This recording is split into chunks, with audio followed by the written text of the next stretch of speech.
আমরা মূলত গাজীপুর থেকে আসছি টিএনজেড লিমিটেড থেকে টিএনজেড গ্রুপ থেকে। আমরা ওই অফিসের ওয়ার্কার যারা আছে 2 মাসের স্যালারি ঈদ বোনাস ছুটির টাকা তারা কিছুই পায় না। ম্যানেজমেন্টের লোক যারা আছে সবাই ফ্যাক্টরি থেকে পালাইছে, আর ওই অফিসের স্টাফ যারা আছে ওরা 5 মাসের স্যালারি ঈদ বোনাস ছুটির টাকা পায়, কিন্তু কেউ দেয় নাই।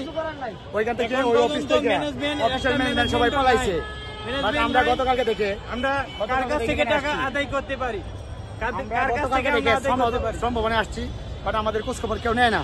তাই আমরা আজকে একত্রিত হয়ে এই সচিবালয়ে আসতে হচ্ছিলাম। এই মুহূর্তে আমরা পুলিশের ব্রিগেডে পড়ি। পুলিশ তখন আমাদেরকে লাঠি চার্জ করে, সাউন্ড গ্রেনেড।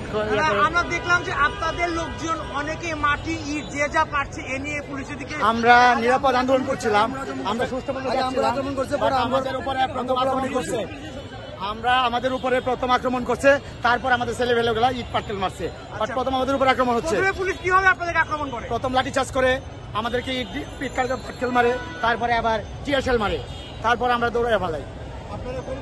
আমরা টিএনজে গ্রুপ থেকে আসছি, গাজীপুর থেকে টিএনজে গ্রুপ অফিস থেকে। আমরা কোনো পার্টি না, আমরা আপনাদের উপর হামলাটা কেন হলো? হামলাটা মূলত আমরা ওই জায়গায় যাইতে চাচ্ছিলাম, আমাদেরকে ওরা বাধা সৃষ্টি করছে। আপনারা কোথায় যাইতেছিলেন? আমরা যাইতেছিলাম সচিবালয়ে। আপনারা কি সব মানে দল বাইদা যাইতেছিলেন নাকি? না, আমরা শ্রমিক ফেডারেশনের নির্দেশে ওদেরকে সামনে রেখে আমরা নিরাপদ ভাবে যাইতেছিলাম। কতজন যাইতেছিলেন? এখানে লোক ছিল প্রায় আমাদের 200-র মতো, বাট আমরা ওই জায়গায় প্রবেশ করলে হয়তো সর্বোচ্চ 5 জন।